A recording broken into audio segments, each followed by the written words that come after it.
안녕하세요. 디자인 해움 이정한 실장입니다. 오늘 소개드릴 현장은 서초동에 위치한 52평 주상복합 아파트입니다.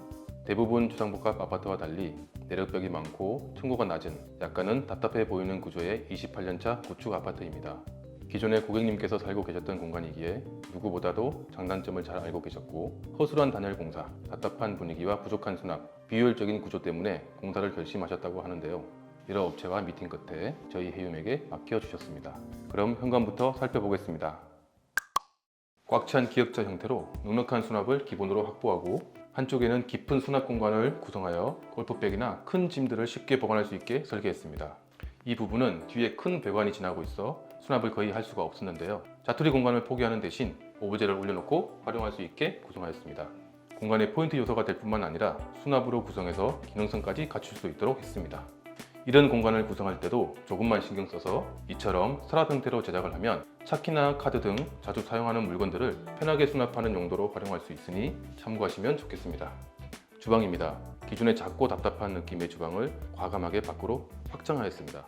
구조 변경을 통해 기존에 답답했던 개수대 공간을 팬트리 공간으로 만들어 최대한 수납 공간을 확보했고, 4m가 넘는 아일랜드를 구성하여 웅장함을 느낄 수 있도록 했습니다.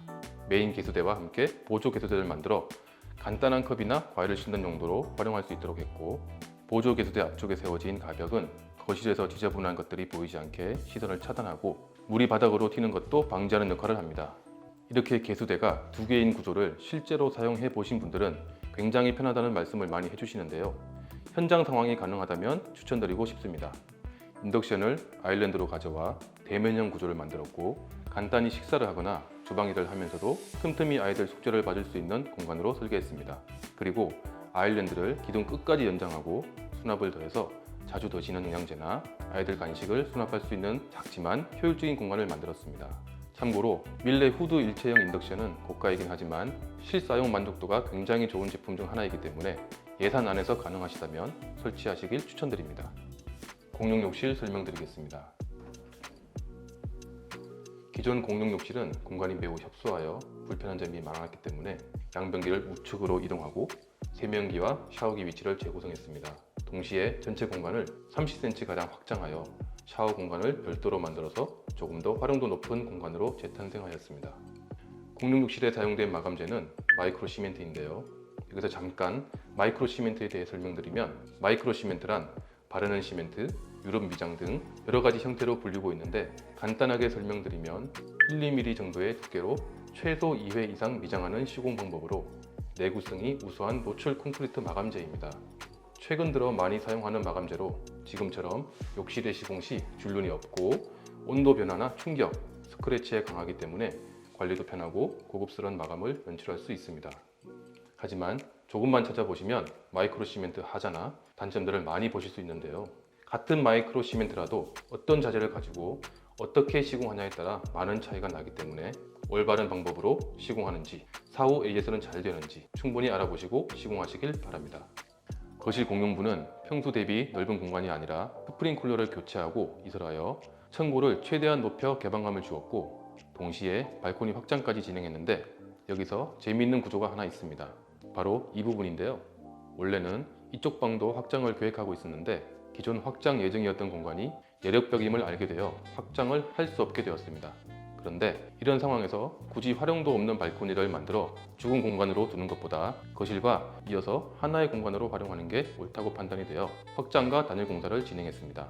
거실과 자연스럽게 연결되는 이 공간은 아이들이 책을 읽거나 놀이를 할 수 있는 공간으로 활용될 예정입니다. 입주 후 책장과 아이들 가구로 꾸며질 예정인데, 기존엔 없던 알파룸 역할을 하게 될 것이라 개인적으로 기대되는 공간입니다. 공용부 모든 문은 히든 도어를 적용하여 깔끔하게 정리했고, 모든 벽체는 크림 화이트 필름으로 마감하여 관리 유지면도 뛰어나지만 디자인적으로도 깔끔하고 아늑함을 느낄 수 있습니다. 참고로 거실 공용부에서 몇 가지 팁을 드리면, 구축 아파트의 방송 스피커는 거의 벽면에 설치되어 있고 모양이 이쁘지 않아 디자인을 해치는 경우가 많은데요. 가능하다면 이처럼 스피커를 천정으로 올려 천정형으로 설치하는 것을 추천드립니다. 그리고 비디오폰도 매립시켜 일체감 있는 벽면을 만들어주면 한층 정리된 공간을 만들 수 있습니다. 마지막으로 천정에 이렇게 매입등이 있는데, 이건 일반 조명이 아닌 센서 조명입니다. 밤에 주방으로 물을 마시러 가거나 화장실을 갈 때 어두워서 위험할 수 있는데 번거롭게 불을 켜지 않아도 센서 조명이 은은하게 밝혀주기 때문에 편하게 움직일 수 있도록 동선에 맞춰 곳곳에 설치했습니다. 특히 아이들이 있는 집이라면 활용도가 좋을 것 같습니다. 큰 비용이 드는 건 아니기 때문에 저희는 따로 말씀 안 하셔도 기본적으로 시공하는 품목이지만 인테리어 공사 시 구체에 얘기하셔서 꼭 설치하시길 추천드립니다. 이어서 안방 설명드리겠습니다.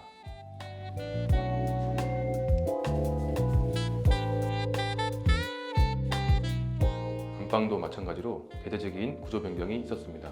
먼저 많이 보셨겠지만 안방 안쪽으로 가벽을 세워 침실과 드레스룸 이렇게 두 공간으로 분리하는 구조인데요.